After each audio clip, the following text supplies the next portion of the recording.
राधे राधे। जय श्री कृष्णा।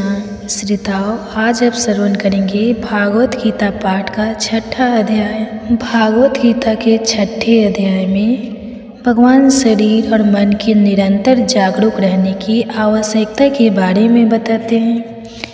आत्म उद्धार ध्यान योग के उपाय, ध्यान योगी के लक्षण, मन की चंचलता का प्रशिक्षण और उसी मन को वश में करने के उपाय के बारे में भी बताते हैं। श्री कृष्ण अर्जुन से कहते हैं, जो मनुष्य कर्म के फल की इच्छा ना रखते हुए अपने नियत कर्तव्य और अपने कर्म को करता रहता है, जो कि उसे करना ही चाहिए, वही योगी है, वही सन्यासी है। वह सन्यासी नहीं है जो यज्ञ करना बंद करते हैं और कोई भी कर्म ना करे। लेकिन भारत तो अनुशासित कर्म ही सन्यास समझ और यह भी जान ले कि कोई भी व्यक्ति अपने स्वार्थ, अपनी सभी इच्छाओं और अपने कर्मों के फल को त्यागे बिना योगी नहीं बन सकता। जो मुनि योग तक पहुंचना चाहता है, उसके लिए निष्काम कर्म को साधन बताया गया है। जब वो योग तक पहुंच जाता है, तब वहाँ उस योग में टिके रहने चाहिए और वहाँ से आगे बढ़ने के लिए शांति और स्थिरता कुछ साधन बताया गया है। जब मनुष्य इंद्रियों के विषय में या कर्मों में लिप्त होकर उसमें नहीं उलझता और जब मैं अपनी सभी इच्छाओं को त्याग देता है, तब कहा जाता है कि उसने योग को पा लिया है, तब हे योगी कहलाता है। मनुष्य को अपना उद्धार स्वयं ही करना चाहिए और उसे अपना उद्धार स्वयं ही करना होगा। वह मन के द्वारा अपने आप को ऊपर उठाए और अपने मन को कभी नीचे ना गिरने दे, क्योंकि मनुष्य का मन ही उसका शत्रु है और यही मन उसका मित्र भी है। जिसने भी अपने मन को जीत लिया है, उसने अपने मन पर काबू पा लिया है। उसका मन ही उसका सबसे बड़ा मित्र बन गया है। लेकिन जो अपने मन को जीत नहीं पाया है, उसका मन उसी के काबू में नहीं है। उसका अपना मन ही उसका सबसे बड़ा शत्रु है। जब मनुष्य अपने मन को जीत लेता है और मन जीतने पर जब उसे पूर्ण शांति मिलती है, तो उसकी आत्मा सदा समाधि में ही सीमित रहती है। वही सर्दी और गर्मी में, मान और अपमान में, समुद्र दुख में, इन सभी स्थितियों में शांति रहता है। जिसकी आत्मा ज्ञान और विज्ञान अर्जित और अनुभूत यह दोनों प्रकार के ज्ञान से तृप्त हो गई है, जो स्थिर है और जिसने अपनी इंद्रियों को जीत लिया है, इसके लिए मिट्टी, पत्थर, हीरे, ज्वारत, सोना और चांदी एक जैसे हैं। इस समदर्शी मनुष्य को योग युक्त कहा जाता है, अर्थात से भगवान से जुड़ा हुआ कहा जाता है। जो व्यक्ति सभी के एक साधु रहता है, सभी को एक समान ही देखता है, उस व्यक्ति को अधिक श्रेष्ठ माना जाता है। योगी को चाहिए कि वह एक आदमी अकेले बैठकर सावधानी से मन और आत्मा को वश में रखते हुए किसी भी प्रकार से काम ना करते हुए अपने मन को परमात्मा में एकाग्र करे। किसी अच्छे और स्वच्छ स्थान पर, जो कि ना ही बहुत ऊंचा हो और ना ही बहुत नीचा हो, उस पर अपना आसन बिछाकर और उसी पर बैठकर मन को एकाग्र करके चित्त और इंद्रियों को वश में करके आत्मा की शुद्धि के लिए योग्य अभ्यास करना चाहिए। अपना शरीर, अपनी गर्दन और अपने सिर को सीधा उसमें रखते हुए, बिना हिले डुले अन्य किसी भी दिशा में ना देखते हुए, अवचेतन मन से भय रहित ब्रह्मचारी व्रत का पालन करते हुए स्वयं से अपने मन को मेरी ओर मोड़ ले और केवल मुझ में ही ध्यान लगाकर मुझे ही अपनी भक्ति का परम लक्ष्य बनाए। इस प्रकार जिस योगी ने अपने मन को वश में कर लिया है, वह हमेशा योग में लगा रहता है, उस शांति और उस परम निर्माण को पा लेता है जो मेरे अंदर स्थित है, जो मेरे अंदर मौजूद है। वास्तव में योग उस व्यक्ति के लिए नहीं है जो कि बहुत ही अधिक खाता है, और न ही उस व्यक्ति के लिए है जो बिल्कुल ही नहीं खाता। योग उसके लिए भी नहीं है जो बहुत अधिक होता है या बहुत अधिक चाहता है। जिस व्यक्ति के आहार और विहार दोनों नियमित है, जिसकी सभी इच्छाएं और सभी चेष्टाएं है, इसका सोना उठना भी नियमित है, उस व्यक्ति में ऐसा अनुशासन आ जाता है जो उसके सभी दुखों का नाश कर देता है। जो व्यक्ति इस चित्र की सभी लालसा को मिटाकर अनुशासित होकर केवल आत्मा में स्थित रहता है, आत्मा की रीतिक जाता है, तब यह योग में लीन कहलाता है। जैसे बिना हवाले स्थान में रखते हुए दीपक किलो स्थिर रहती है, वैसे ही वह योगी भी स्थिर रहता है जिसने अपने चित्त को वश में कर लिया है और जिसने मन के साथ आत्मा को भी योग द्वारा अनुशासन में रखने का अभ्यास कर लिया है। जब एक आग्रह द्वारा वश में किया हुआ चित्त शांत हो जाता है, तब वह अपनी बुद्धि द्वारा परमात्मा रूपी अपनी आत्मा को देख पाता है और अपनी उसी आत्मा में ही वह आनंद लेता है। वह बुद्धि द्वारा मिलने वाले मन और इंद्रियों से भी परे उस परम आनंद को पा लेता है, जिसमें स्थित होकर जहाँ पहुंचकर वह सीख कभी सत्य से दूर नहीं होता, फिर कभी विचलित नहीं होता। वह दशा को पाकर वह समझता है कि इससे बड़ा और इससे बढ़कर मुझे और कुछ और नहीं मिल सकता, और इसमें स्थित रहने पर वह बड़े से बड़े दुख से भी विचलित नहीं होता, पर बड़े से बड़े दुख से भी नहीं घबराता। उस दशा का नाम है योग, जो बंधन में दुख से बांधे रहते हैं। किलो वनों को काटना ही तो योग कहलाता है। इस योग का अभ्यास दृढ़ संकल्प के इरादे और शांत चित्त से ही किया जाना चाहिए।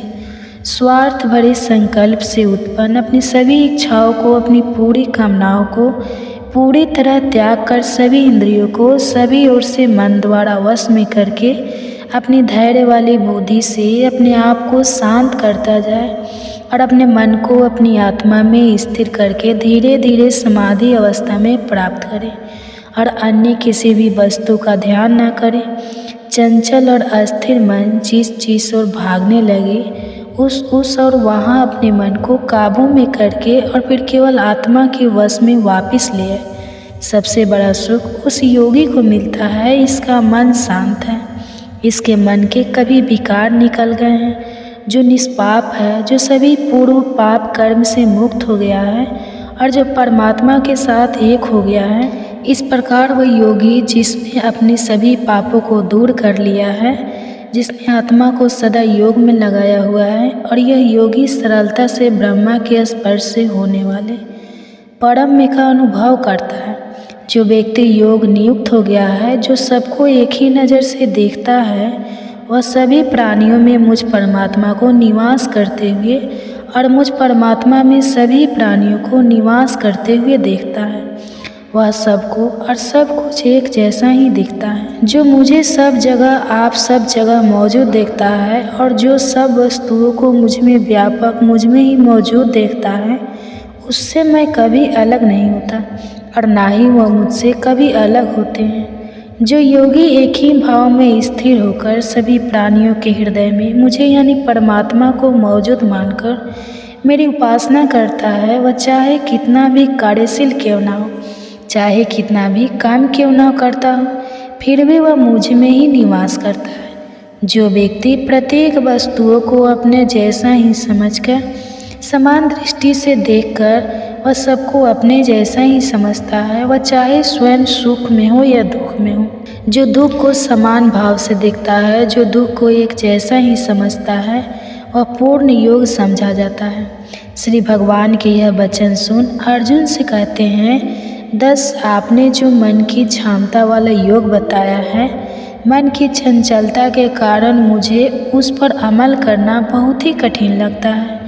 यह मन तो बहुत ही चंचल है, यह बहुत ही तेज, बलवान और जटिल है। मुझे तो यह लगता है कि इस मन को वश में करना हवा को वश में करने के बाद यह बहुत अधिक कठिन है। श्री भगवान उत्तर देते हैं, तुम ठीक कह रहे हो, पर यह मन तो बड़ा ही चंचल है और इस चंचल मन को वश में करना बेहद कठिन है।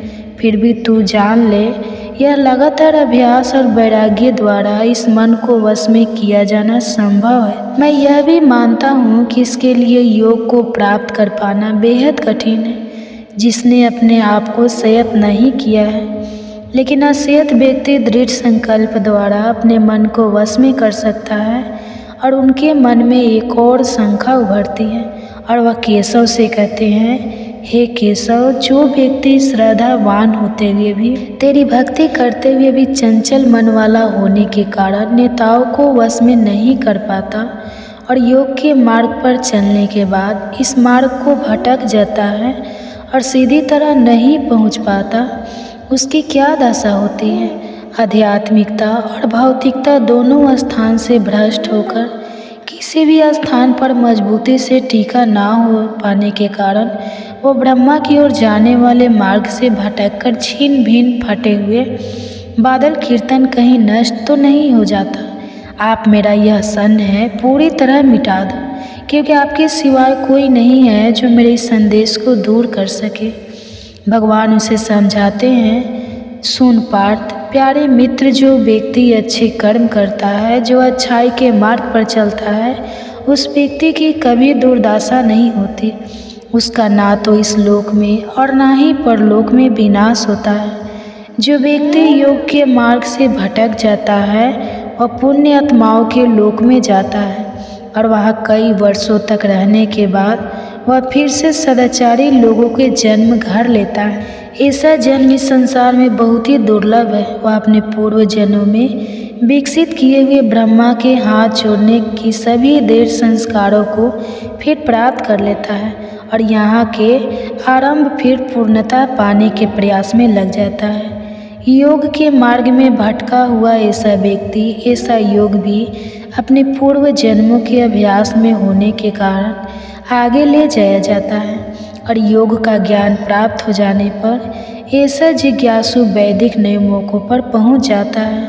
लेकिन जो योगी सब पापों से शुद्ध होकर अपने आप को कठोर परिश्रम से पूर्ण बनाने का प्रयास करता है और वह अपने अनेक जन्मों के परिश्रमों से प्राप्त सिद्धि के कारण आगे ले जाया जाता है और अंत में वह सीधी और परम गति को ही पा लेता है।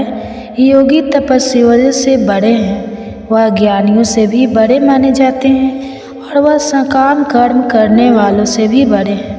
इसलिए तू पार्थ योगी ही बन। सभी योगियों में भी मैं इस योगी को सबसे बड़ा योगी मानता हूँ, जो अपनी संपूर्ण आत्मा को मुझ पर पूरी तरह से समर्पित करके पूरी श्रद्धा और निष्ठा से मेरी उपासना करता है। इसी के साथ भगवत गीता अध्याय 6 खत्म होता है। बाकी के अध्याय भी आपको जल्दी चैनल पर देखने को मिलेंगे। इसके लिए चैनल को सब्सक्राइब जरूर करें ताकि अगले अध्याय आपसे कभी भी मिस ना हो।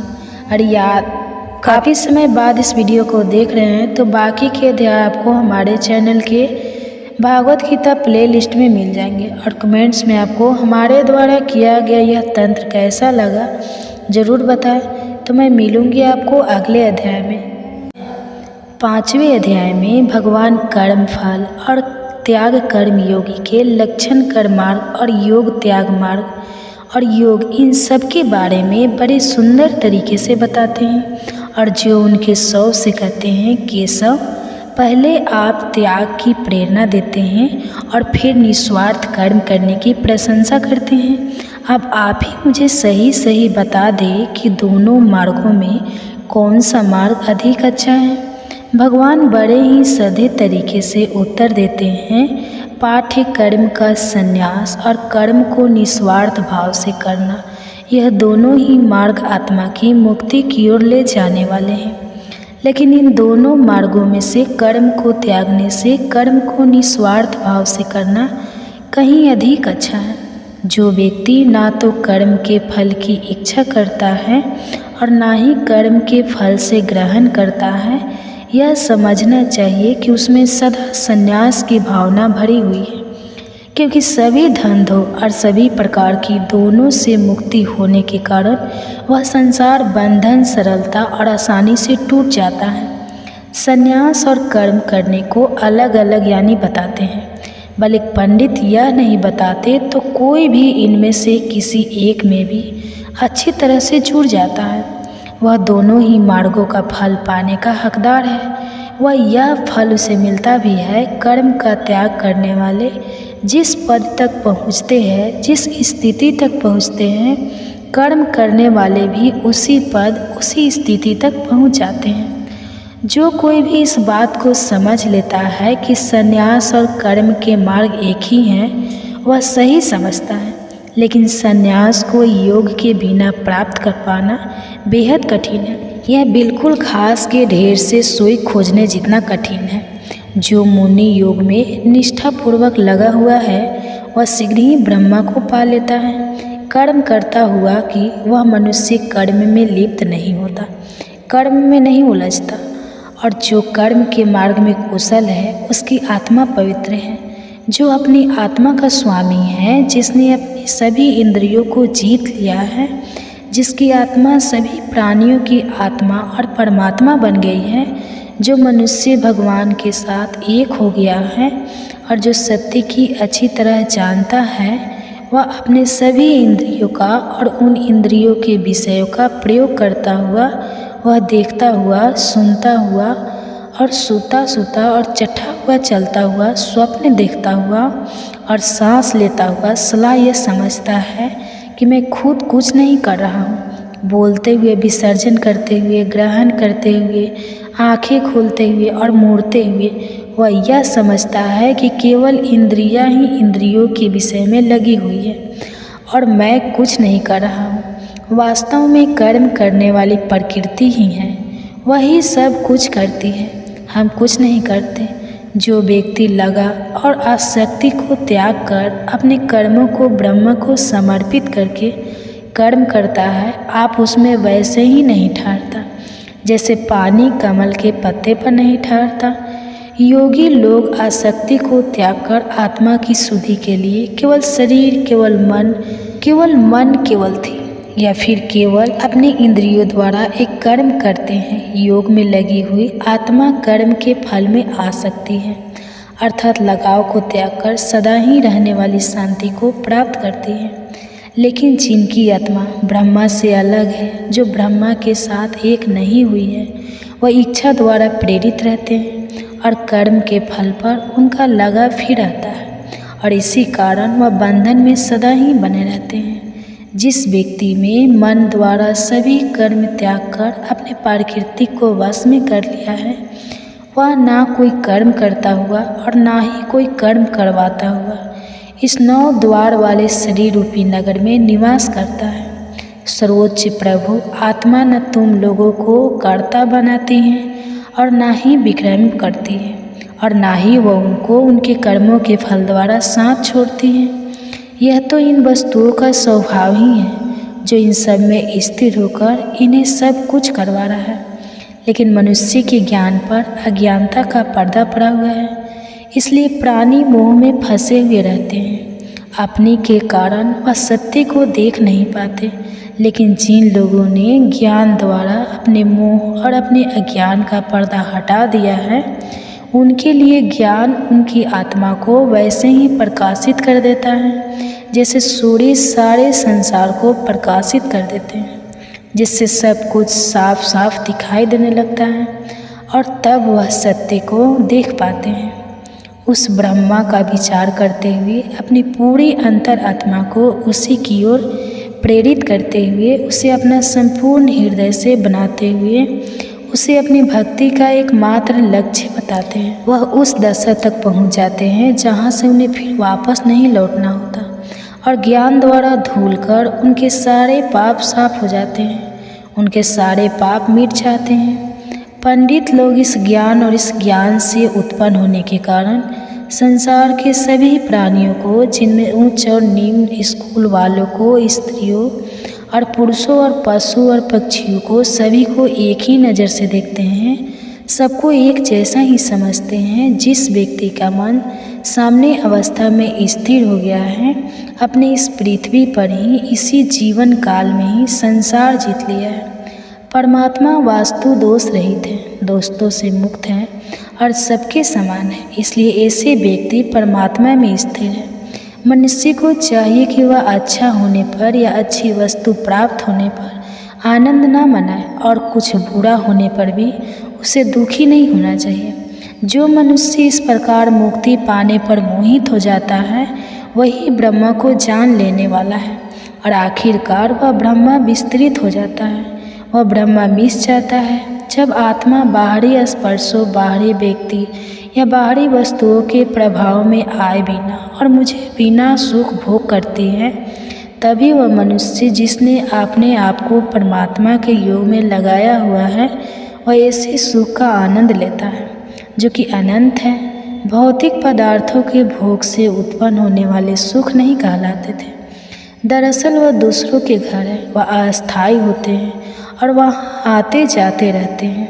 उनका आरंभ होता है और तभी होता है जैसे अस्थायी शिविरों में ज्ञानी को कभी आनंद नहीं मिलता, उसे तो सदा रहने वाले अक्षय सुख ही आनंद देते हैं। जो मनुष्य शरीर छोड़ने से पहले अपने जीवन काल में ही अपने अंदर उठने वाले इच्छा और क्रोध के उबाल को अपने वश में करने को सक्षम है, वही योगी है, वही सुखी है। जो मनुष्य अपने अंदर ही सुख पा लेता है, जो अपने अंदर ही आनंद पा लेता है, और इसी प्रकार जो अपने अंदर ही ज्योति पा लेता है, वह योगी ब्रह्मा रूप हो जाता है और वह मोक्ष और परम गति को प्राप्त कर लेता है। वह पवित्र मनुष्य के सारे पाप नष्ट हो गए हैं, जिनके सारे संदेह भी दूर हो गए हैं, जिनके मन अनुशासित है, जो सभी प्राणियों का भला करने में आनंद लेते हैं, वह मोक्ष और परम गति को प्राप्त कर लेते हैं। जिन तपस्वी आत्माओं ने अपने मन अपने आप को सभी प्रकार की इच्छाओं और क्रोध से मुक्त कर लिया है, जिन्होंने मन को वश में कर लिया है, जिन्होंने आत्मा यानी मुझे परमात्मा को पहचान लिया है, वह और परम गति हमेशा उनके ही निकट स्थित रहती है। जो मुनि बाहरी दृष्टि को बाहर ही रोककर दोनों अंदर और बाहर जाने वाले सवालों को स्मरण करने अपने इंद्रियों, अपने मन, अपनी बुद्धि को वश में कर लेते हैं, ऐसे मुनि मोक्ष पाने के लिए हमेशा तत्पर है। और जिस मुनि ने इच्छा, क्रोध और बहन को वश में कर लिया है, वह मुनि सदा ही मुक्ति ही रहते हैं। वह मुझे ही परमात्मा मानकर और यह जानकारी में परमात्मा ही सभी व्यक्तियों और तत्वों को आनंद लेता हूँ और मैं ही सभी लोगों का स्वामी हूँ और सभी प्राणियों का मित्र हूँ, यह सब जानकर वह शांति को प्राप्त करते हैं। इसी के साथ भगवत गीता का 5वां अध्याय खत्म होता है। बाकी के अध्याय भी आपको जल्द ही चैनल पर देखने को मिलेंगे। इसके लिए चैनल को सब्सक्राइब जरूर करें ताकि अगले अध्याय आपसे कभी भी मिस ना हो पाए। और यदि आपका भी समय बाद ये वीडियो देख रहे हैं तो बाकी के अध्याय भी आपको हमारे चैनल के भागवत गीता प्लेलिस्ट में मिल जाएंगे। और कमेंट्स में आपको हमारे द्वारा किया गया यह लॉन्ग्स कैसा लगा ज़रूर बताएं। तो मैं मिलूँगा आपको अगले अध्याय में। तो आप सुनिए अर्जुन को किस तरह प्रोत्साहित करते हैं युद्ध के लिए श्री कृष्ण। भागवत गीता के 4थे अध्याय में भगवान ब्रह्मा विद्या की प्राचीन परंपरा के बारे में बताते हैं। वह पूर्ण जन्म के बारे में भी बताते हैं। जब जब धर्म का नाश और अधर्म पड़ने लगता है तब भगवान अवतार रूप धारण करते हैं। अच्छे लोगों की रक्षा, दुख लोगों के विनाश और धर्म की पुनः स्थापना के लिए भगवान युग युग में जन्म लेते रहते हैं। केशव कहते हैं, सुन पार्थ, यह अनुप्रयोग मैंने इस सृष्टि के आरंभ में सूर्य देव को सिखाया था। सूर्य देव ने इसे अपने पुत्र और मनुष्य के पिता मुल्लु को सिखाया था और मनु ने इस राजा इक्ष्वाकु को सिखाया था। इस प्रकार इस परंपरागत योग को राज ऋषियों ने एक दूसरे से सीखा था और अंत में बहुत समय और कई युग बीत जाने पर लोग इस युग को भूल गए हैं और यह योग इस दृष्टि से लुप्त हो गया है। वही प्राचीन योग जो सबसे गहरा उस रहस्य है, वही तुझे मैंने आज बताया है, क्योंकि तू मेरा भक्त भी है और सखा भी है और तू इस दिव्य में कुछ समझ सकता है। यह सुनकर अर्जुन दुविधा में पड़ जाते हैं और केशव से कहते हैं, लेकिन केशव, सूर्य देव का जन्म तो आपसे बहुत ही पहले हुआ था और आपका जन्म सूर्य देव के जन्म से बहुत शुभ हुआ था। तो फिर मैं ये कैसे समझाऊं कि वास्तव में आप नहीं सूर्य देव को सिखाया था। श्री भगवान अर्जुन को समझाते हैं, सुन पार्थ, तेरे और मेरे इससे पहले भी बहुत से जन्म हो चुके हैं। मैं उन सब धर्मों को जानता हूँ, लेकिन तू नहीं जानता था, जबकि मैं अनजान हूँ और मेरी आत्मा भी अनीश्वर है, जबकि वह सभी प्राणियों का ईश्वर हूँ। फिर भी मैं अपनी ताकत का मास्टर लेकर अपनी ही योग माया द्वारा अस्तित्व में आता रहता हूँ। जब जब धर्म का पतन होता है और अधर्म में पड़ जाता है, जब जब पाप पड़ जाता है, तब मैं अवतार रूप धारण करता हूँ। अच्छे लोगों की रक्षा, बूढ़े लोगों के विनाश और धर्म की स्थापना के लिए युग युग में जन्म लेता रहता हूँ। जो व्यक्ति मेरे त्रियुग जन्मों और कर्मों को सच्चे प्रकार से जान लेता है, वह शरीर छोड़ने के बाद कभी भी जुल्म नहीं लेता, बल्कि वह मेरे पास चला आता है। इच्छा, आप, भय और क्रोध से छूटकर मुझ में पूरी तरह लिप्त होकर मेरी शरण में आकर ज्ञान की तपस्या से पवित्र हुए। ऐसे बहुत से लोगों ने मेरी स्थिति पाली है। जो कुछ भी मैं हूँ वह भी वही बन गए। लोग जिस प्रकार मेरे पास आते हैं, मैं उन्हें उसी प्रकार अपनाता हूँ। सभी मनुष्य मेरे ही मार्ग पर चलते हैं। जो लोग अपने कर्मों का फल इसी जीवन काल में पृथ्वी पर चाहते हैं, वह देवताओं की उपासना करते हैं, क्योंकि मनुष्य के संसार में कर्मों द्वारा उत्पन्न होने वाले फल बहुत ही जल्दी मिल जाते हैं। मैं ना ही कोई कर्म करता हूँ और ना ही मुझ में कोई परिवर्तन होता, क्योंकि मैं अकृता और अविनाशी हूँ। कर्म मुझे दूषित नहीं करते, कर्म मुझसे लिप्त नहीं होते और ना ही किसी भी कर्म के फल के प्रति मेरी कोई इच्छा है। जो कोई भी मुझे इस रूप में जान लेते हैं, वह कर्म करता हुआ भी उस कर्म के बंधन में नहीं बंधता। प्राचीन काल में मोक्ष चाहने वाले लोगों ने भी ऐसा ही किया था। यह सब जानते हैं, निष्काम कर्म किया था।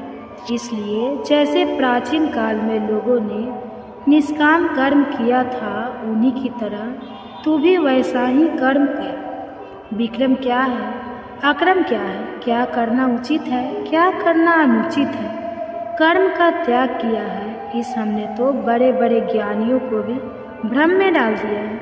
वह भी इसे ठीक तरह से समझ नहीं पाए। लेकिन मैं तुझे बताऊंगा कि कर्म क्या है। इसे जानकर तू सब दोषों से मुक्त हो जाएगा। अपना नियत कर्म शास्त्रों में बताया गया कर्म यही उचित कर्म है, यही करने योग्य कर्म है। मनुष्य को इन सब को अच्छी तरह से समझ लेना चाहिए। वर्जित कर्म क्या है, क्या करना अनुचित है, उसे यह भी अच्छी तरह से समझ लेना चाहिए। साथ ही अकर्म और कर्म का त्याग किया है, यह भी अच्छी तरह से समझ लेना चाहिए। कर्म की गति को, कर्म की गहराइयों को और कर्म की बारीकियों को समझना भी बहुत कठिन है, क्योंकि कर्म की प्रकृति गुण है।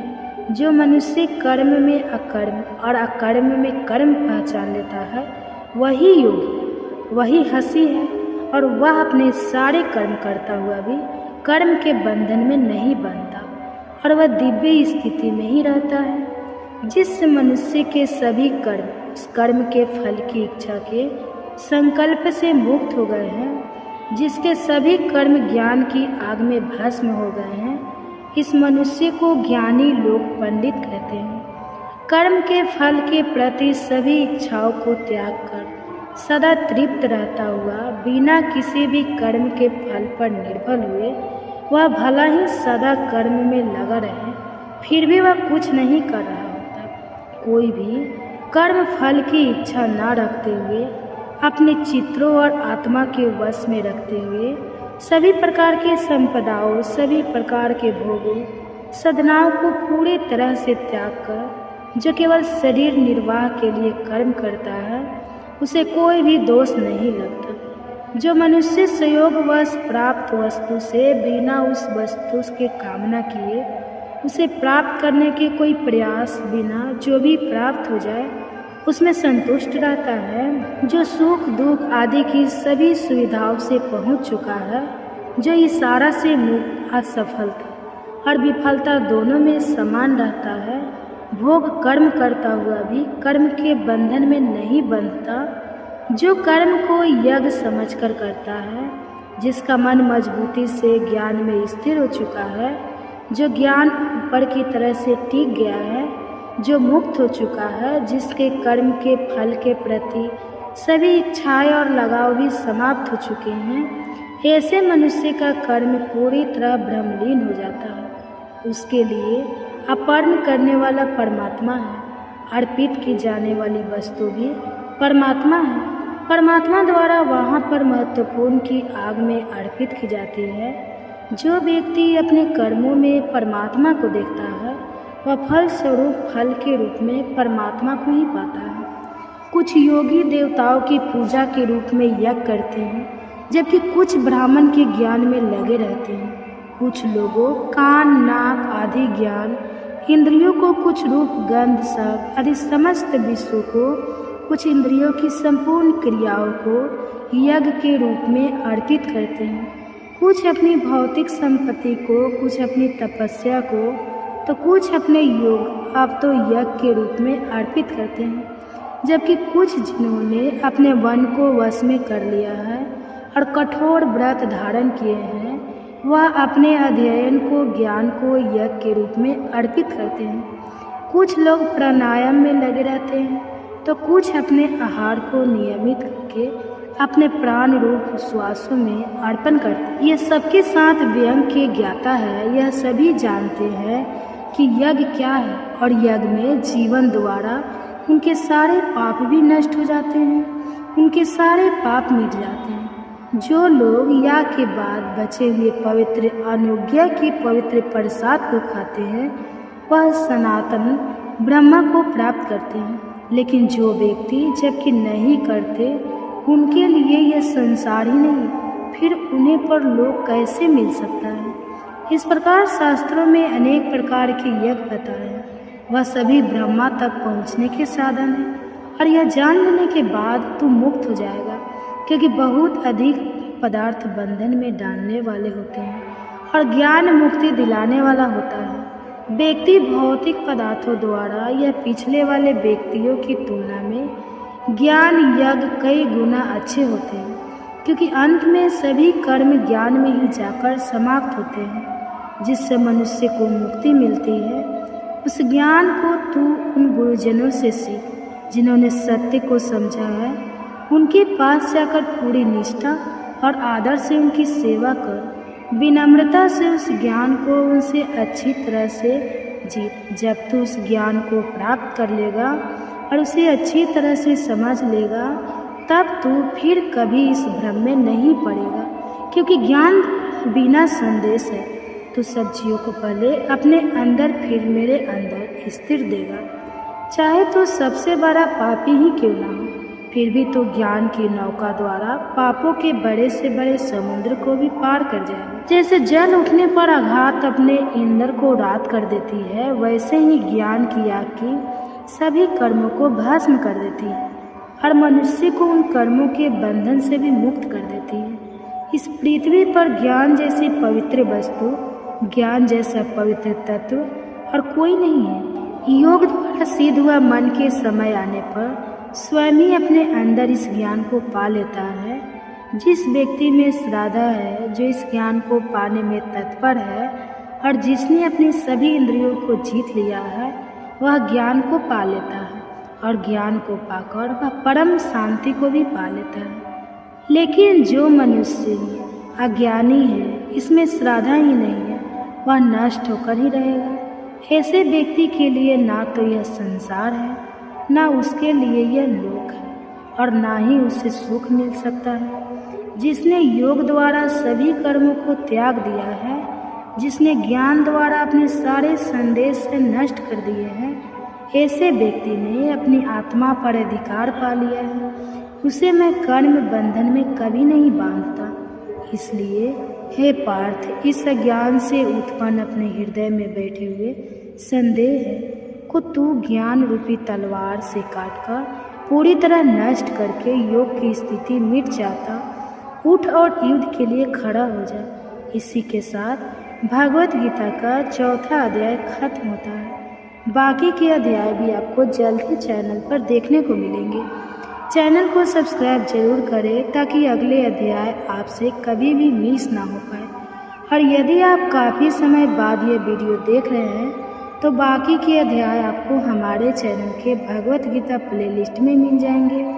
और कमेंट्स में आपको हमारे द्वारा किया गया यत्न कैसा लगा, यह ज़रूर बताएं। तो मैं मिलूँगा आपको अगले अध्याय में। तब तक के लिए जय श्री कृष्ण। आप सुनिए भागवत गीता में अर्जुन से क्या कहते हैं श्री कृष्ण।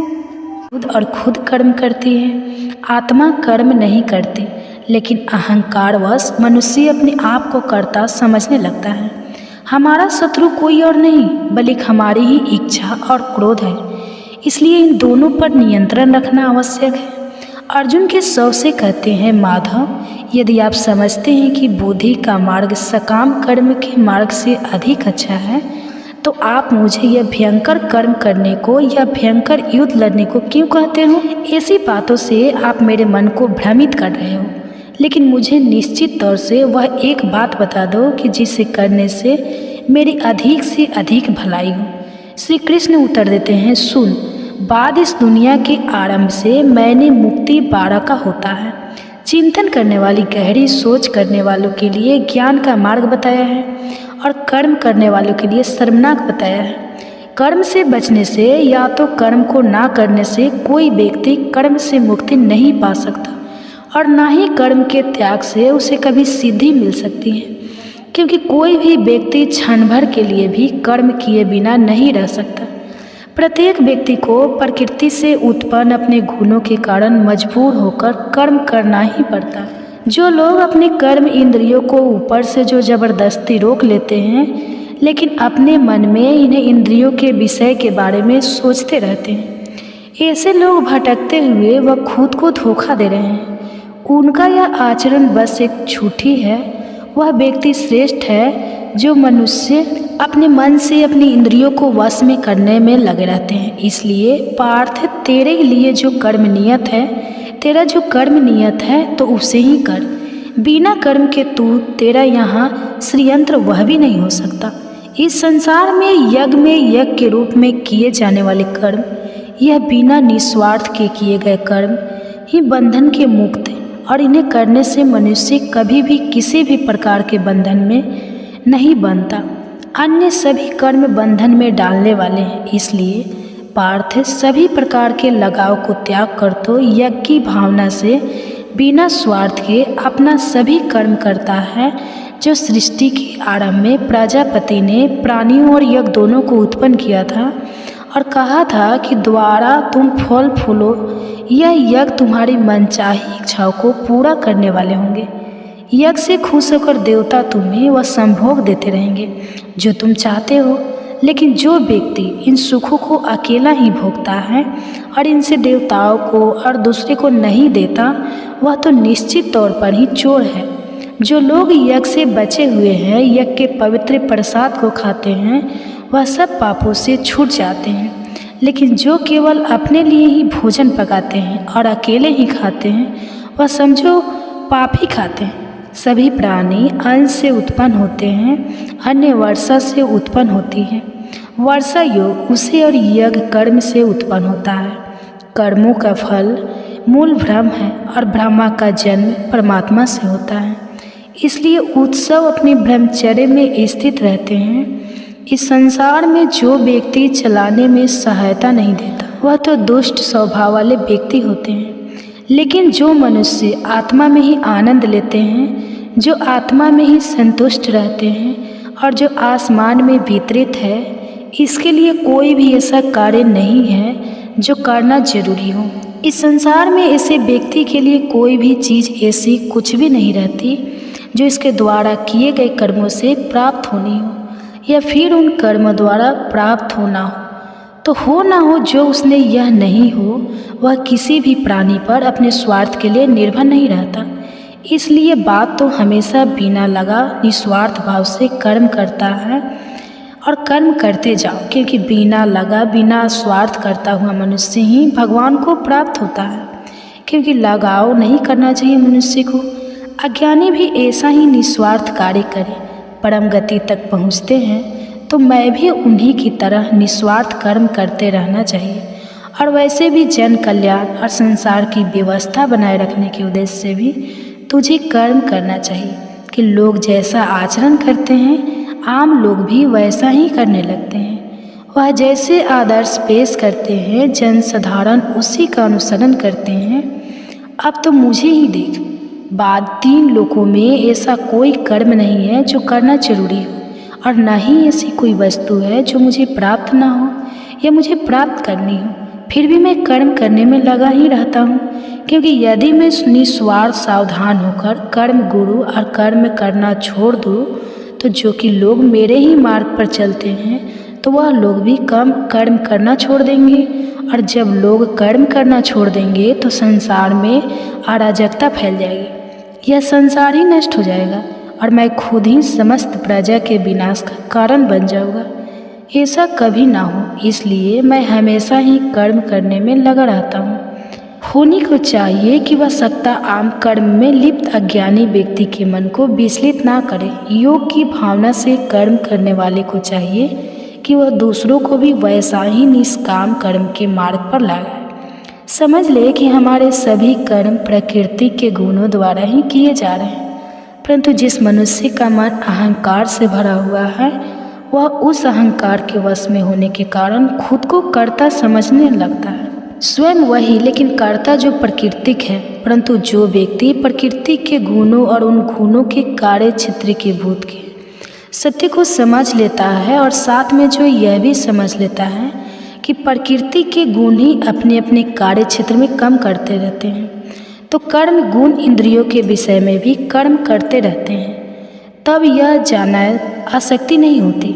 लेकिन जो व्यक्ति अपने प्राकृतिक गुणों की इन क्रियाओं से भ्रमित हो जाते हैं वही इन क्रियाओं में आसक्त हो जाते हैं और उनमें ही उन्नत जाते हैं, उन्हें बंध जाते हैं और बुरी तरह से उलझ जाते हैं। सच्चे और पूर्ण ज्ञान को जानने वाले व्यक्ति को उन्हें मूढ़ और अज्ञानी व्यक्ति के मन को विचलित नहीं करना चाहिए, जिनका ज्ञान अधूरा है और जो केवल थोड़ा सा ही जानते हैं। इसलिए हे पार्थ, अपने सभी कर्मों को पूरी तरह अपहरण करके अपनी चेतना को आत्मा में स्थिर करके अपनी सभी इच्छाओं को, अपने सभी अहंकार को भी मिटा दे और अपने इस मानसिक बुखार, इस संकोच को छोड़कर तो युद्ध कर।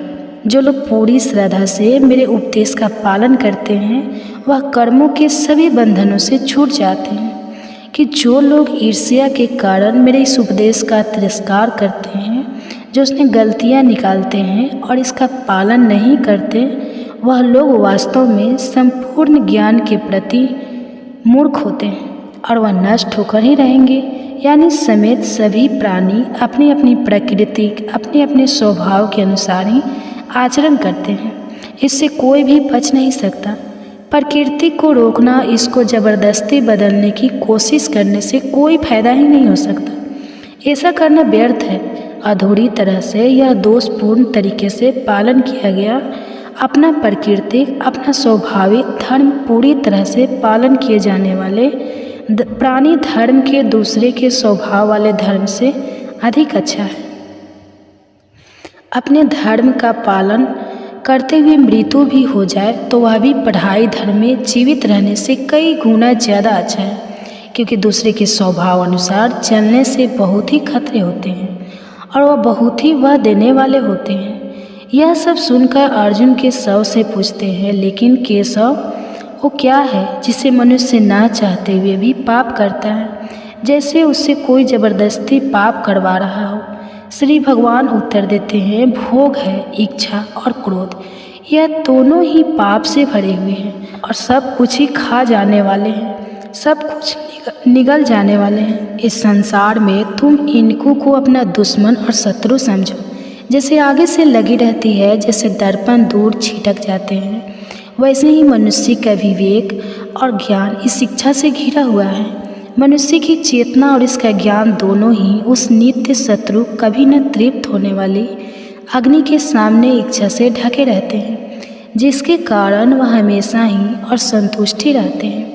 इंद्रिया, मन और बुद्धि इस इच्छा के रहने के स्थान है। इसमें रहकर वही इच्छा मनुष्य के ज्ञान को ढूंढती है और उसे मोहित कर सके मार्ग से भटका देती है। इसलिए हे पार्थ, दुश्मनों से ही इन इंद्रियों को अपने वश में रख और ज्ञान और विवेक से इस पापी विनाशक को दृढ़ता से मार डाल सकते हैं। इंद्रिय शरीर से बड़ी है, मन इंद्रियों से भी बड़ा है, बुद्धि मन से भी बड़ी है और बुद्धि से भी बलवान और बड़ी है आत्मा। और इस प्रकार जब बुद्धि से बड़ी और बलवान है तो उस आत्मा को जानकर तू अपने मन को इसमें करके तो इस आत्मा को उस परमात्मा में स्थिर करके इस इच्छा रूपी, इस काम रूपी शत्रु को मार डाल। जिस शत्रु तक पहुंचना भी तुम बहुत अधिक कठिन है, उसी के साथ भगवत गीता का 3रा अध्याय खत्म होता है। बाकी के अध्याय भी आपको जल्दी चैनल पर देखने को मिलेंगे। इसके लिए चैनल को सब्सक्राइब जरूर करें, अगले अध्याय आप कभी भी मिस ना कर पाए। और यदि आप काफ़ी समय बाद इस वीडियो को देख रहे हैं तो बाकी के अध्याय आपको हमारे चैनल की भगवत गीता प्लेलिस्ट में मिल जाएंगे। और कमेंट्स में आपको हमारे द्वारा किया गया यह बात कैसा लगा यह जरूर बताएं, तो मैं मिलूंगी आपको अगले अध्याय में। तो आप सुनिए अर्जुन को युद्ध के लिए कैसे प्रोत्साहित करते हैं श्री कृष्ण। अध्याय में श्री कृष्ण अर्जुन को कर्म का महत्व समझाते हैं और कर्म के परिणाम और कर्मों के फलों के प्रति कोई भी लगाव या इच्छा न रहने के बारे में बताते हैं। वह कहते हैं कि आत्मा में ही संतुष्ट रहो। प्रकृति खुद और खुद कर्म करती है, आत्मा कर्म नहीं करती, लेकिन अहंकारवश मनुष्य अपने आप को कर्ता समझने लगता है। हमारा शत्रु कोई और नहीं बल्कि हमारी ही इच्छा और क्रोध है, इसलिए इन दोनों पर नियंत्रण रखना आवश्यक है। अर्जुन के शव से कहते हैं, माधव, यदि आप समझते हैं कि बुद्धि का मार्ग सकाम कर्म के मार्ग से अधिक अच्छा है, तो आप मुझे यह भयंकर कर्म करने को या भयंकर युद्ध लड़ने को क्यों कहते हो? ऐसी बातों से आप मेरे मन को भ्रमित कर रहे हो। लेकिन मुझे निश्चित तौर से वह एक बात बता दो कि जिसे करने से मेरी अधिक से अधिक भलाई हो। श्री कृष्ण उत्तर देते हैं, सुन, बाद इस दुनिया के आरंभ से मैंने मुक्ति 12 का होता है। चिंतन करने वाली गहरी सोच करने वालों के लिए ज्ञान का मार्ग बताया है और कर्म करने वालों के लिए शर्मनाक बताया है। कर्म से बचने से या तो कर्म को ना करने से कोई व्यक्ति कर्म से मुक्ति नहीं पा सकता और ना ही कर्म के त्याग से उसे कभी सिद्धि मिल सकती है, क्योंकि कोई भी व्यक्ति क्षण भर के लिए भी कर्म किए बिना नहीं रह सकता। प्रत्येक व्यक्ति को प्रकृति से उत्पन्न अपने गुणों के कारण मजबूर होकर कर्म करना ही पड़ता है। जो लोग अपने कर्म इंद्रियों को ऊपर से जो जबरदस्ती रोक लेते हैं, लेकिन अपने मन में इन्हें इंद्रियों के विषय के बारे में सोचते रहते हैं, ऐसे लोग भटकते हुए वह खुद को धोखा दे रहे हैं। उनका यह आचरण बस एक झूठी है। वह व्यक्ति श्रेष्ठ है जो मनुष्य अपने मन से अपनी इंद्रियों को वश में करने में लगे रहते हैं। इसलिए पार्थ, तेरे लिए जो कर्म नियत है, तेरा जो कर्म नियत है तो उसे ही कर। बिना कर्म के तेरा यहाँ श्रीयंत्र वह भी नहीं हो सकता। इस संसार में यज्ञ के रूप में किए जाने वाले कर्म, यह बिना निस्वार्थ के किए गए कर्म ही बंधन के मुक्त हैं और इन्हें करने से मनुष्य कभी भी किसी भी प्रकार के बंधन में नहीं बनता। अन्य सभी कर्म बंधन में डालने वाले हैं। इसलिए पार्थ, सभी प्रकार के लगाव को त्याग कर तो यज्ञ की भावना से बिना स्वार्थ के अपना सभी कर्म करता है। जो सृष्टि के आरंभ में प्रजापति ने प्राणियों और यज्ञ दोनों को उत्पन्न किया था और कहा था कि द्वारा तुम फल फूलो, यह यज्ञ तुम्हारी मनचाही इच्छाओं को पूरा करने वाले होंगे। यज्ञ से खुश होकर देवता तुम्हें वह संभोग देते रहेंगे जो तुम चाहते हो। लेकिन जो व्यक्ति इन सुखों को अकेला ही भोगता है और इनसे देवताओं को और दूसरे को नहीं देता, वह तो निश्चित तौर पर ही चोर है। जो लोग यज्ञ से बचे हुए हैं, यज्ञ के पवित्र प्रसाद को खाते हैं, वह सब पापों से छूट जाते हैं। लेकिन जो केवल अपने लिए ही भोजन पकाते हैं और अकेले ही खाते हैं, वह समझो पाप ही खाते हैं। सभी प्राणी अंश से उत्पन्न होते हैं, अन्य वर्षा से उत्पन्न होती है।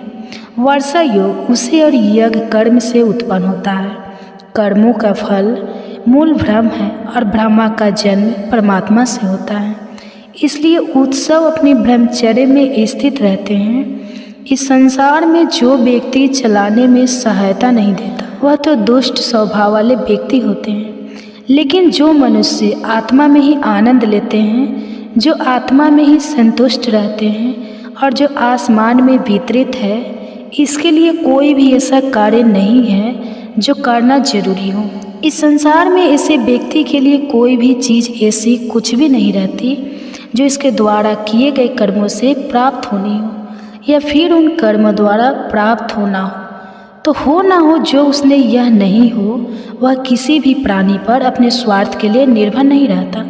इसलिए बात तो हमेशा बिना लगा निस्वार्थ भाव से कर्म करता है और कर्म करते जाओ, क्योंकि बिना लगा बिना स्वार्थ करता हुआ मनुष्य ही भगवान को प्राप्त होता है। क्योंकि लगाव नहीं करना चाहिए मनुष्य को। अज्ञानी भी ऐसा ही निस्वार्थ कार्य करें, परम गति तक पहुँचते हैं, तो मैं भी उन्हीं की तरह निस्वार्थ कर्म करते रहना चाहिए। और वैसे भी जन कल्याण और संसार की व्यवस्था बनाए रखने के उद्देश्य से भी तुझे कर्म करना चाहिए कि लोग जैसा आचरण करते हैं आम लोग भी वैसा ही करने लगते हैं। वह जैसे आदर्श पेश करते हैं जनसाधारण उसी का अनुसरण करते हैं। अब तो मुझे ही देख, बाद 3 लोकों में ऐसा कोई कर्म नहीं है जो करना जरूरी हो, और न ही ऐसी कोई वस्तु है जो मुझे प्राप्त ना हो या मुझे प्राप्त करनी हो, फिर भी मैं कर्म करने में लगा ही रहता हूँ।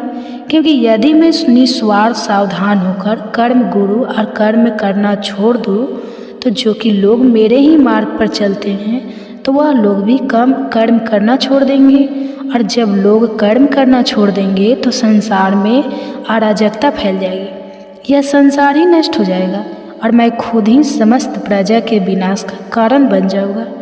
ऐसा कभी ना हो, इसलिए मैं हमेशा ही कर्म करने में लगा रहता हूँ। होनी को चाहिए कि वह सत्ता आम कर्म में लिप्त अज्ञानी व्यक्ति के मन को विचलित ना करे। योग की भावना से कर्म करने वाले को चाहिए कि वह दूसरों को भी वैसा ही निष्काम कर्म के मार्ग पर लगाए। समझ ले कि हमारे सभी कर्म प्रकृति के गुणों द्वारा ही किए जा रहे हैं, परंतु जिस मनुष्य का मन अहंकार से भरा हुआ है, वह उस अहंकार के वश में होने के कारण खुद को कर्ता समझने लगता है।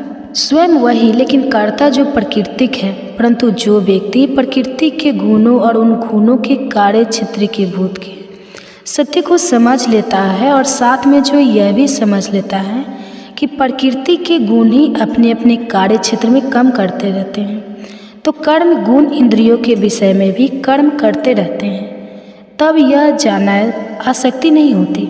लेकिन जो व्यक्ति अपने प्राकृतिक गुणों की इन क्रियाओं से भ्रमित हो जाते हैं, वही इन क्रियाओं में आसक्त हो जाते हैं और उनमें ही उन्नत जाते हैं, उन्हें बंध जाते हैं और बुरी तरह से उलझ जाते हैं। सच्चे और पूर्ण ज्ञान को जानने वाले व्यक्ति को उन्हें मूढ़ और अज्ञानी व्यक्ति के मन को विचलित नहीं करना चाहिए, जिनका ज्ञान अधूरा है और जो केवल थोड़ा सा ही जानते हैं। इसलिए हे पार्थ, अपने सभी कर्मों को पूरी तरह अपहरण करके अपनी चेतना को आत्मा में स्थिर करके अपनी सभी इच्छाओं को, अपने सभी अहंकार को भी मिटा दे और अपने इस मानसिक बुखार, इस संकोच को छोड़कर तो युद्ध कर।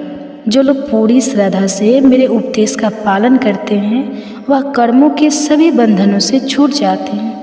कि जो लोग ईर्ष्या के कारण मेरे इस उपदेश का तिरस्कार करते हैं, जो उसने गलतियां निकालते हैं और इसका पालन नहीं करते, वह लोग वास्तव में संपूर्ण ज्ञान के प्रति मूर्ख होते हैं और वह नष्ट होकर ही रहेंगे। यानी समेत सभी प्राणी अपनी अपनी प्रकृति, अपने अपने स्वभाव के अनुसार ही आचरण करते हैं, इससे कोई भी बच नहीं सकता। प्रकृति को रोकना, इसको जबरदस्ती बदलने की कोशिश करने से कोई फायदा ही नहीं हो सकता। ऐसा करना व्यर्थ है। अधूरी तरह से यह दोषपूर्ण तरीके से पालन किया गया अपना प्राकृतिक, अपना स्वाभाविक धर्म पूरी तरह से पालन किए जाने वाले प्राणी धर्म के दूसरे के स्वभाव वाले धर्म से अधिक अच्छा है। अपने धर्म का पालन करते हुए मृत्यु भी हो जाए तो वह भी पढ़ाई धर्म में जीवित रहने से कई गुना ज़्यादा अच्छा है, क्योंकि दूसरे के स्वभाव अनुसार चलने से बहुत ही खतरे होते हैं और वह बहुत ही वह देने वाले होते हैं। यह सब सुनकर अर्जुन केशव से पूछते हैं, लेकिन केशव वो क्या है जिसे मनुष्य ना चाहते हुए भी पाप करता है, जैसे उससे कोई ज़बरदस्ती पाप करवा रहा हो। श्री भगवान उत्तर देते हैं, भोग है, इच्छा और क्रोध, यह दोनों ही पाप से भरे हुए हैं और सब कुछ ही खा जाने वाले हैं, सब कुछ निगल जाने वाले हैं। इस संसार में तुम इनको को अपना दुश्मन और शत्रु समझो, जैसे आगे से लगी रहती है, जैसे दर्पण दूर छिटक जाते हैं, वैसे ही मनुष्य का विवेक और ज्ञान इस शिक्षा से घिरा हुआ है। मनुष्य की चेतना और इसका ज्ञान दोनों ही उस नित्य शत्रु, कभी न तृप्त होने वाली अग्नि के सामने इच्छा से ढके रहते हैं, जिसके कारण वह हमेशा ही और संतुष्टि रहते हैं। इंद्रिय, मन और बुद्धि इस इच्छा के रहने के स्थान है। इसमें रहकर वही इच्छा मनुष्य के ज्ञान को ढूंढती है और उसे मोहित कर सके मार्ग से भटका देती है। इसलिए हे पार्थ, दुश्मनों से ही इन इंद्रियों को अपने वश में रख और ज्ञान और विवेक से इस पापी विनाशक को दृढ़ता से मार डाल सकते हैं। इंद्रिय शरीर से बड़ी है, मन इंद्रियों से भी बड़ा है, बुद्धि मन से भी बड़ी है और बुद्धि से भी बलवान और बड़ी है आत्मा। और इस प्रकार जब बुद्धि से बड़ी और बलवान है तो उस आत्मा को जानकर तू अपने मन को इसमें करके तो इस आत्मा को उस परमात्मा में स्थिर करके इस इच्छा रूपी, इस काम रूपी शत्रु को मार डाल। जिस शत्रु तक पहुंचना भी तुम बहुत अधिक कठिन है, उसी के साथ भगवत गीता का 3रा अध्याय खत्म होता है। बाकी के अध्याय भी आपको जल्दी चैनल पर देखने को मिलेंगे। इसके लिए चैनल को सब्सक्राइब जरूर करें, अगले अध्याय आप कभी भी मिस ना कर पाए। और यदि आप काफ़ी समय बाद इस वीडियो को देख रहे हैं तो बाकी के अध्याय आपको हमारे चैनल की भगवत गीता प्लेलिस्ट में मिल जाएंगे। और कमेंट्स में आपको हमारे द्वारा किया गया यह बात कैसा लगा यह जरूर बताएं, तो मैं मिलूंगी आपको अगले अध्याय में। तो आप सुनिए अर्जुन को युद्ध के लिए कैसे प्रोत्साहित करते हैं श्री कृष्ण। इनकार करता है। वास्तव में इसके बाद ही अर्थात दूसरे अध्याय के 13वें श्लोक सहित भगवान का असली उद्देश्य आरंभ होता है। भगवान अर्जुन को आत्मा की अमृता के बारे में बताते हैं। भगवान शरीर का भूत भी अर्जुन को बताते हैं। आत्मा जो अनश्वर है उसके लिए हमें शौक नहीं करना चाहिए। शरीर जो नश्वर है उसके लिए भी हमें जो कदापि ही नहीं करना चाहिए। केशव अर्जुन में कर्तव्य भावना जगाने का प्रयास करते हैं, योग के बारे में बताते हैं और समझाते हैं कि परिणाम की इच्छा या परिणाम की चिंता किए बिना ही हमें अपने कर्तव्य करते रहना चाहिए। भगवान स्थिर बुद्धि वाले व्यक्ति की विशेषता का भी वर्णन करते हैं। अर्जुन दुखी मन से अपने रथ बैठा है, उसकी आंखों में आंसू है, वह करुणा और संकट से ग्रस्त है। तब उसे किसमिस कहते हैं, पाठ या तुम्हें क्या हुआ है। इस गंभीर संकट और परीक्षा की स्थिति में यह अज्ञानता और संकोच कहाँ से आए हैं। यह अज्ञान और संकोच तुम जैसे श्रेष्ठ मनोबल को वीर योद्धा के लिए बिल्कुल भी उचित नहीं है। ऐसा आचरण ना तुम्हें स्वर्ग देगा, ना ही व्यक्ति बल्कि पृथ्वी पर तुम्हारे जीवन को कलंकित कर देगा और यश की जगह तुम्हें उपशेष देखा। इस प्रकार के दुर्बलता और कायरता तुम्हारे जैसे योद्धाओं पर बिल्कुल भी शोभा नहीं देती। इस मन की तुच्छ दुर्बलता को त्याग दो और उठो, युद्ध के लिए खड़े हो जाओ।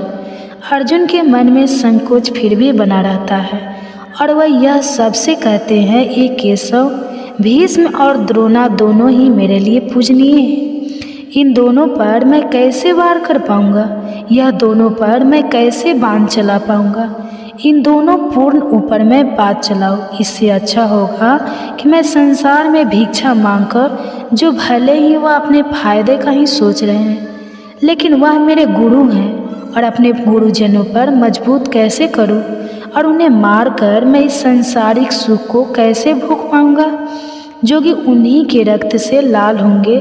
और हम तो यह भी नहीं जानते कि हमारी भलाई किस में है, हमारी जीत में या उनकी जीत में। धृतराष्ट्र के जिन पुत्रों को मारने के बाद हम शायद जीना भी न चाहें, वह हमारे सामने युद्ध के लिए तैयार खड़े हैं। भावुकता और संकोच ने मेरे वीर स्वभाव को दुर्बल बना दिया है और मुझे पूरी तरह से जकड़ रखा है। मेरा कर्तव्य क्या है, मुझे क्या करना चाहिए, मैं समझ नहीं पा रहा हूँ। इसलिए मैं तुमसे विनती करता हूँ, मुझे सही निश्चित तौर से बताओ।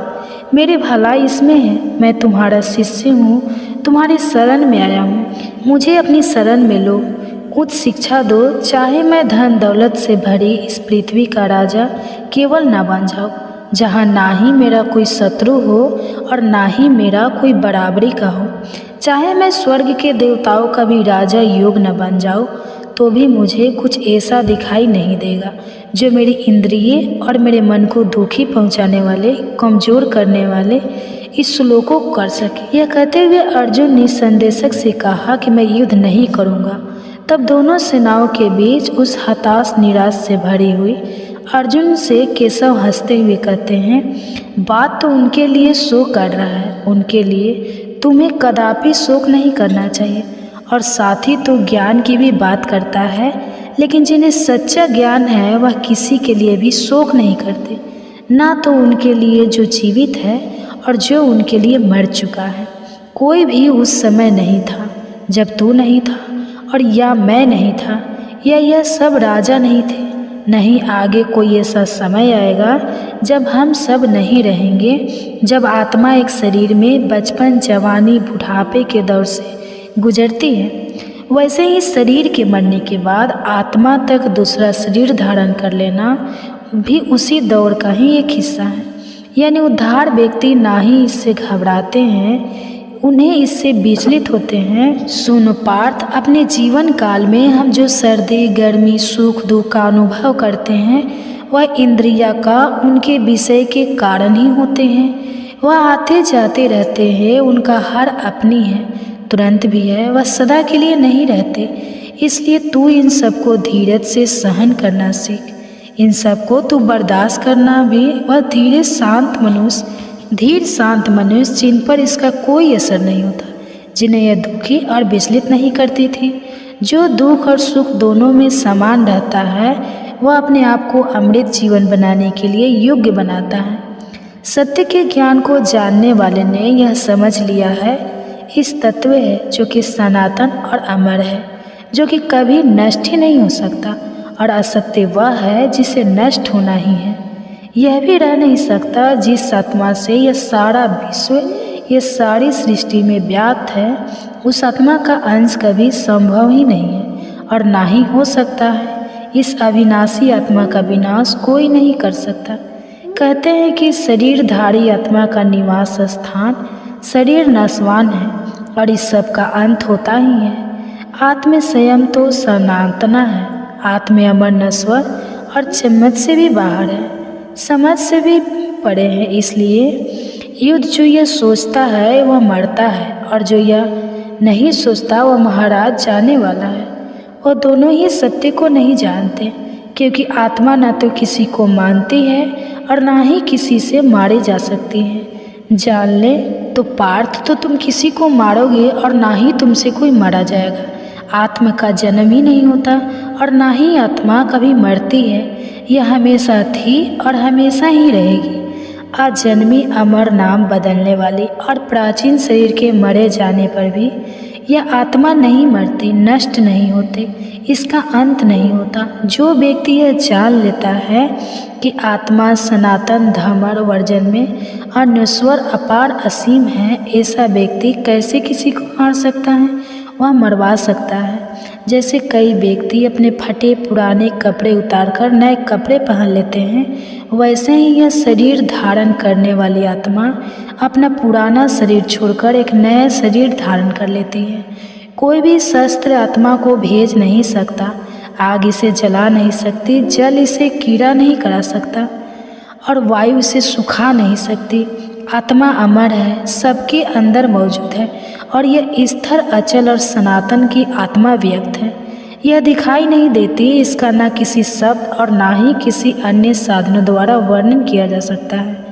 आत्मा ना बदलने वाली है और यह इंद्रियों की शक्तियों और कल्पना से भी परे है। इसलिए आत्मा को ऐसा जानते हुए, इसे समझते हुए मुझे अशोक नहीं करना चाहिए और अपने कर्तव्य और अपने क्षत्रिय धर्म को देखते हुए ना ही तुम घबराना चाहिए और ना ही तुझे विचलित होना चाहिए। योग्य क्षत्रिय के लिए धर्म युद्ध लड़ने से बड़ा कर्तव्य कोई नहीं है। वह क्षत्रिय भाग्यवान है जैसे यह अवसर मिलता है। तेरा सौभाग्य है कि तुझे ऐसा धर्म जो दूर लड़ने का सौभाग्य मिला है। यह धर्म जीते लिए स्वर्ग के द्वार खोल रहा है। ऐसा मौका तू मत खो। और अगर तू ऐसा मौका गंवा देगा, अगर तू उधर नहीं लड़ेगा तो अपने कर्तव्य ऊर्जा किसे तो करेगा, साथ ही साथ पाप का भागी बनेगा। और हमेशा हमेशा के लिए लोग तेरे इस अध्यक्ष की बातें किया करेंगे। यह सामने खड़े सभी योद्धा यह समझेंगे तुम अंतिम समय में डरकर युद्ध से पीछे हट गया। जो लोग तेरा आदर करते हैं वह भी तुझे छोड़कर यह समझने लगेंगे तेरे शत्रु तेरे बलि की निंदा करते हुए बहुत ही कहने वाले बातें कहेंगे। तेरे लिए इससे बढ़कर दुख की बात और क्या हो सकती है। यदि तू युद्ध में मारा गया तो तुझे स्वर्ग मिलेगा, अगर युद्ध में जीत गया तो इस पृथ्वी का आनंद भोगेगा। इसलिए पार्थ तो लड़ने का निश्चय कर ले और खड़ा हो जा। सुख और दुख, लाभ और हानि, जीत और हार, इन सबको समान समझकर युद्ध की ओर तैयार हो जा। ऐसा सोचने से और ऐसा करने से तुझे पाप नहीं लगेगा। पार्थ, यह तुझे मैंने ज्ञान का मार्ग बताया है। अब मैं तुझे निष्काम कर्मयोग के मार्ग का ज्ञान दूंगा और अर्थ भी समझाऊंगा, जिसके कारण तू कर्म करते हुए भी सभी कर्मों के बंधनों से मुक्त हो जाएगा। इस निष्काम कर्म योग के मार्ग में दिए गए किसी भी कर्म का कभी भी नाश नहीं होता, ना ही इसे कोई कभी भी बाधा आती है और ना ही इससे कभी कोई आहत होती है। इस कर्म योग रूपी धर्म का थोड़ा सा आचरण, इस मार्ग पर चला हुआ छोटे से छोटा कदम भी मनुष्य के बड़े से बड़े बैंक की रक्षा करती है। इस कर्म योग के मार्ग पर वाले दृढ़ संकल्प वाले लोगों की बुद्धि तो एक ही होती है, अर्थात वह एक ही दिशा में केंद्रित भी होती है, जबकि अनिश्चित और चंचल मन वाले लोगों की बुद्धि एक न होकर अनेक शाखाओं में बड़ी होती है। उनके विचार भी बिखरे हुए होते हैं और अनंत होते हैं। अज्ञानी लोग फूलों जैसी सुंदर वाणी बोलते हैं और जो शास्त्र के शब्दों में ही आनंद लेते हैं वह शास्त्रों के वाद विवाद और कर्मकांड की क्रियाओं में ही उलझे रहते हैं, जिसके कारण वह समझते हैं इसके अलावा और कुछ नहीं है। उनका मन उनकी स्वार्थी कामनाओं से भरा रहता है।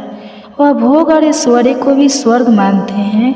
ऐसे लोग अपने सभी कर्म आनंद और शक्ति पाने के ही उद्देश्य से ही करते हैं, उनके कर्मों के फल के रूप में करते हैं। उनके कर्मों के फल के रूप में उनका बार बार जन्म होता है।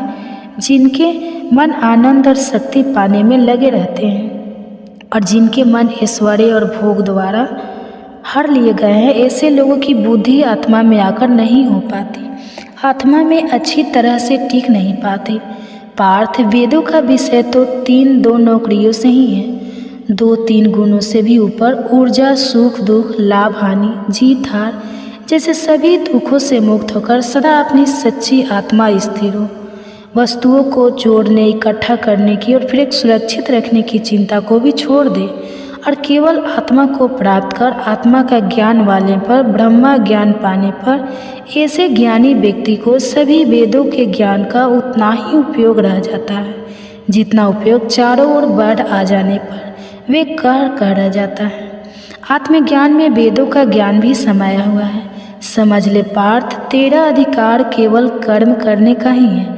तेरा अधिकार केवल कर्म करने पर ही है। उस कर्म के फल पर तेरा अधिकार बिल्कुल भी नहीं है। तेरा उद्देश्य कर्मों का फल कभी भी नहीं होना चाहिए और कर्म को त्यागने की इच्छा कभी भी तेरे मन में नहीं आनी चाहिए। इसलिए पार्थ, तो सभी प्रकार के लाभ लपेट को त्याग कर अपने मन को सफलता और विफलता इन दोनों में समान रखते हुए इस योग में स्थिर होकर अपना कर्म करता जा। निष्काम कर्म बुद्धि योग भी कहते हैं। काम कर हमसे बुद्धि योग अधिक श्रेष्ठ है, तो बुद्धि योग में ही शरण ले। जो लोग अपने कर्मों के फल की इच्छा रखते हैं वह लोग तो दे नहीं होते हैं, वह निचले दर्जे के लोग होते हैं। जिस व्यक्ति ने अपनी बुद्धि को भ्रम से जोड़ दिया है वह अच्छे और बुरे दोनों प्रकार के कर्मों से मुक्त हो जाते हैं। इसलिए तो योग में जुट जाए तो सभी कर्मों को कुशलता से करने का ही नाम है। जिन लोगों ने अपनी बुद्धि को ब्रह्म से जोड़ दिया है उन्होंने अपनी बुद्धि को ब्रह्म से मिलाकर एक कर लिया है, और जिन्होंने कर्मों से मिलने वाले सभी फलों भी त्याग दिया है वह लोग जन्म के बंधन से छूटकर उस परम पद को पा लेते हैं जहाँ उनके सभी कष्टों का अंत हो जाता है, तब तेरी बुद्धि मोह के घने जंगल, मोह के दलदलों को पार कर लेगी। तब तू सबके प्रति उदासीन हो जाएगा। तो कुछ तूने अभी सुना है और जो कुछ भी सुनने के लिए बाकी है, जब तेरी बुद्धि वेद शास्त्रों के शाब्दिक ज्ञान से ऊपर उठ जाएगी और आत्मा स्थिर हो जाएगी, आत्मा मिट जाएगी, तब उपयोग प्राप्त हो जाएगा और तभी तुझे आत्मा का दर्शन भी हो जाएगा।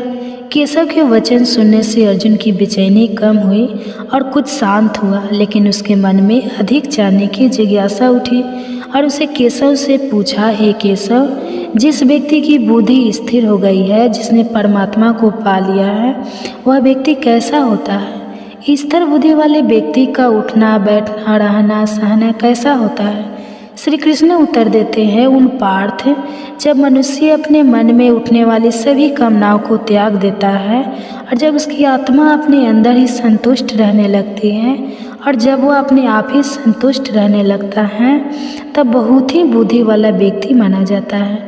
जिस व्यक्ति का मन दुख में वह चैन नहीं होता, ऐसा व्यक्ति श्रेष्ठ है और फिर भी अच्छा व्यक्ति वाला कहलाता है। शरीरधारी जी भले ही विभाग को त्याग दे, लेकिन इस विषय को भोगने की लालसा कहीं न कहीं उसके मन में बनी रहती है। भगवान के दर्शन होने से वह लालसा उनके मन से मिट जाती है। पार्थ, मनुष्य भले ही विवेकशील हो और पूर्णता और परम प्रगति पाने के लिए लगातार कोशिश करता रहे, फिर भी उसकी बलवान इंद्रियां उसके मन को विचलित कर ही देती हैं। इसलिए उन सभी इंद्रियों को वश में करके मेरे पलायन होकर हाथ जोड़कर मेरे ध्यान में स्थिर रहना चाहिए, क्योंकि जिस व्यक्ति की इंद्रियां उसके वश में है, उसी की बुद्धि दृढ़ता पूर्वक स्थिर रहती है। जब कोई मनुष्य अपने मन में इंद्रियों के विषय को ध्यान करने लगता है, जब वह उनके बारे में सोचने लगता है, तब उसके मन में उन विषयों में लगाव हो जाता है। लगाव से इच्छा उत्पन्न होती है, इच्छा से क्रोध उत्पन्न होता है और क्रोध मनुष्य को नष्ट कर देता है। लेकिन अनुशासित मन वाला मनुष्य, जिसने अपनी इंद्रियों को अपने वश में किया हुआ है, वह लगाव उद्देश्य इन दोनों से मुक्त होकर इंद्रियों के विषय में विचलन करता है और उन्हें भोगता है। ऐसा मनुष्य आत्मा की पवित्रता और आत्मा की शुद्धता को प्राप्त कर लेता है। आशित व्यक्ति में स्थिर बुद्धि नहीं होती। आशित व्यक्ति बुद्धि को एकत्रित करने की शक्ति नहीं होती। जिसमें एकाग्रता नहीं है, उसे शांति नहीं मिलती और जो शांति नहीं है, उसे सुख भी नहीं मिल सकता। ऐसे व्यक्ति को सुख मिलना असंभव है। जब मन भटकते इंद्रियों के पीछे भागता है, तो वही इंद्रियां मनुष्य की समझ को वैसे ही हर लेती है, जैसे जल में चलने वाली नौका को तेज हवाएं सही रास्ते से भटका कर साथ ले जाती हैं। लेकिन जब मनुष्य अपनी इंद्रियों को सभी ओर से अपनी ओर खींच लेता है, तभी उसकी बुद्धि दृढ़ता से स्थिर हो जाती है। सभी प्राणियों के लिए जब रात होती है, तब संयमित तो जाते रहते हैं, और जब सभी प्राणियों के लिए जागने का समय होता है, तो वह इस प्राणी के लिए रात होती है। जैसे नदियों से पानी चारों ओर से सदा भरते रहने पर भी समुद्र हमेशा अचल और शांत रहते हैं, वैसे ही जिस मनुष्य की सभी कामनाएं उसके अंदर बिना उसे विपरीत किए और उसके बिना उसके कोई विकार उत्पन्न किए उसमें समाती रहे और वह समुद्र की तरह हमेशा ही स्थिर और शांत रहे, उसे सच्ची शांति मिलती है। और जो इच्छाओं के पीछे भागता रहता है, उसे शांति कभी नहीं मिलती। शांति मनुष्य को तभी मिलती है जब वह सभी इच्छाओं को त्याग देता है, जब उसे किसी भी रिमाइंड लगाव नहीं रहता और जब उसे अहंकार की भावना भी नहीं रहती। पार्थ, यह दिव्य है, ब्रह्मा को प्राप्त करने की स्थिति है। जो इसे एक बार प्राप्त कर लेता है, वह फिर कभी मुंह में नहीं रहता। इस स्थिति में रहकर मनुष्य परमात्मा के परम आनंद को प्राप्त कर लेता है। इसी के साथ भगवत गीता का दूसरा अध्याय खत्म होता है। बाकी के अध्याय भी आपको जल्दी चैनल पर देखने को मिलेंगे। इसके लिए चैनल सब्सक्राइब जरूर करके रखें ताकि अगले अध्याय आपसे मिस ना हो।